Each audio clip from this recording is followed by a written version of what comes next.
اس لیے عام طور پر مسلمان خوش عقیدت مریدان جمع ہو کر اس وقت غسل کی تیاری کی گئی۔ تجزیہ و کفن سے فراغت کے بعد نماز جنازہ پڑھی گئی، چنانچہ بیگاہ رات کو جنازہ پڑھایا گیا، مگر ہجوم خلق اس وقت بھی حیرت انگیز تھا۔ نماز جنازہ کے بعد آدھی رات کے وقت شب 2 ربیع الاخر 1197 کو آپ کے جنازہ اطہر کو سپرد خاک کیا گیا۔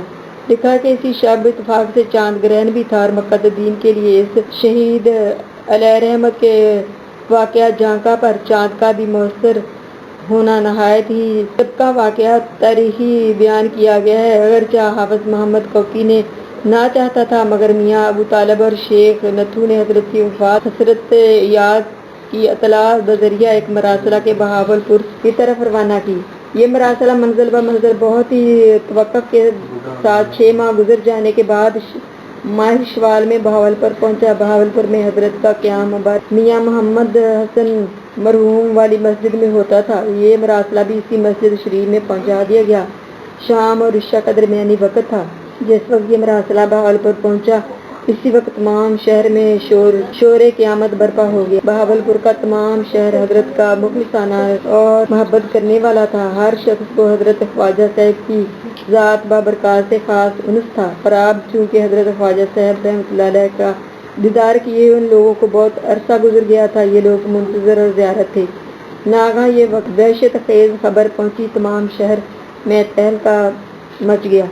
صاحبزادہ حضرت میاں ویس بخش حاجی محمد اعظم صاحب اٹھوال تو اس اطلاع کے بعد بہت جلد دراچی بندر کی طرف روانہ ہو گئے، اور جب یہ اطلاع حضرت خواجہ صاحب کے قضا کو بڑی شریف میں پہنچی تو وہاں سے حضرت خواجہ سلطان احمد دین رحمۃ اللہ علیہ بھی ماہ خدام بہاولپور پہنچے، اور خلیفہ محمد حسن بہاولپوری میاں محمد پٹن بخش کی میت میں سامان سفر مہیا کر کے دراچی روانہ ہوئے۔ جب یہ جماعت بندرگاہ دراچی کو پہنچی، ان سے پہلے صاحبزادہ میاں ویس بخش اور حاجی محمد اعظم پہنچ چکے تھے۔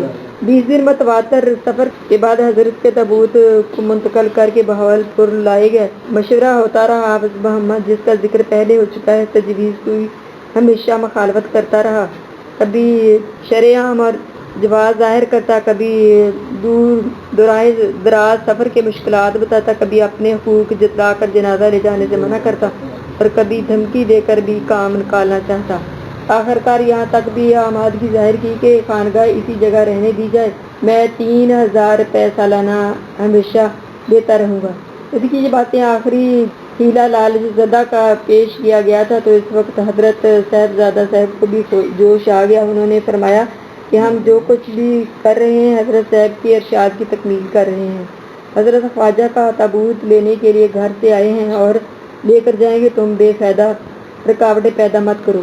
اور حافظ محمد کہتا تھا کہ وہ کسی صورت میں بھی آپ کی میت کو یہاں سے نہ جانے دے گا، اگر یہ گتھی کسی صورت بھی نہ سلجھتی نظر نہ آتی تھی۔ آخرکار حافظ نجم الدین کو اس بات پر سخت غصہ آ گیا اور حضرت محکم الدین کے مزار پر آیا اور روضہ مبارک میں کہا کہ اگر آپ نے ہمارے ساتھ نہ چلنا تھا تو پھر ہم کو کیوں بلوایا تھا اور ہم یہاں آ کر بے عزت کروا دیا ہے۔ ادھر ہمیں یہ بھی حکم دیتے ہیں کہ حافظ محمد کے ساتھ نرمی سے بات کرنا۔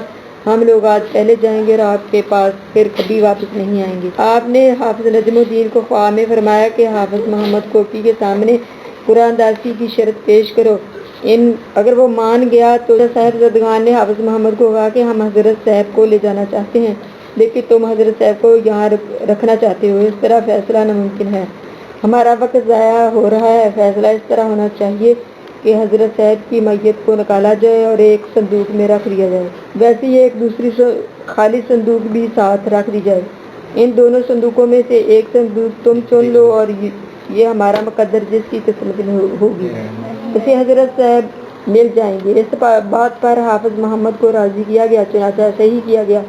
جب حافظ محمد نے صندوق چون لی اور اسے کھول کر دیکھا تو حضرت کی میت موجود تھی، چنانچہ حافظ محمد خوش ہو گیا اور صاحبزادگان کو اپنی قسمت پر رنج ہوا۔ حافظ نجم الدین کو اسی وقت غش آ گئی۔ آپ نے فرمایا حافظ صاحب اداس نہ ہو، فقیر باطنی طور پر تمہاری صندوق میں ہے اور ظاہری حافظ محمد کی صندوق میں ہے، تم اٹھو اور صندوق کھول کر دیکھو۔ چنانچہ حافظ محمد اٹھ بیٹھے اور اپنی صندوق کو کھول کر دیکھا تو حضرت صاحب موجود تھے۔ حافظ محمد نے آج زہری میں کو دراچی میں دفن کر دیا اور بعد میں شاندار مقبرہ تعمیر ہوا۔ یہاں اب بھی ہزاروں کی تعداد میں عقیدت مند حاضر ہوتے ہیں اور ہر سال آپ کا عرس جوش و خروش سے منایا جاتا ہے۔ تمام خلفاء نے فیصلہ کیا کہ آپ کو صندوق میں لے جایا جائے، لیکن آپ نے ابو طالب کو نیم خواب کی حالت میں فرمایا کہ میں صندوق میں نہیں جاؤں گا، مجھے چارپائی پر لے جاؤ اور چارپائی کے ساتھ بانس باندھ لو۔ صندوق کی تجویز رہ گئی اور ایک چارپائی کو لمبے لمبے بانس باندھ کر جنازہ اٹھایا گیا اور جنازہ نکالنے کے بعد 3 دن بعد روانگی ہوئی۔ لاش مبارک جس وقت قبر سے نکالی گئی اسی ہی سالم اور محفوظ رہی، جیسا کہ بالکل تازہ دفن شدہ ہو۔ بدن نہایت ہی نرم تھا، پیشانی مبارک پر پسینہ کے آثار نمایاں تھے اور اسی طرح ذہبی حرارت کا گمان ہوتا تھا۔ خوشبو کی مہک تھی۔ سر مبارک اسی طرح دوش بدوش رواں ہوا۔ شہر کے لوگوں نے 5-6 کوس تک ساتھ دیا، مگر آخر واپس ہوئے اور راستے میں جو شخص آپ کی میت کو کاندھا دینے کی گزارش کرتا اور یہی کہتا کہ چارپائی بالکل بے وزن ہے، وفات کے بعد بھی آپ اسی طرح باکرامت تھے۔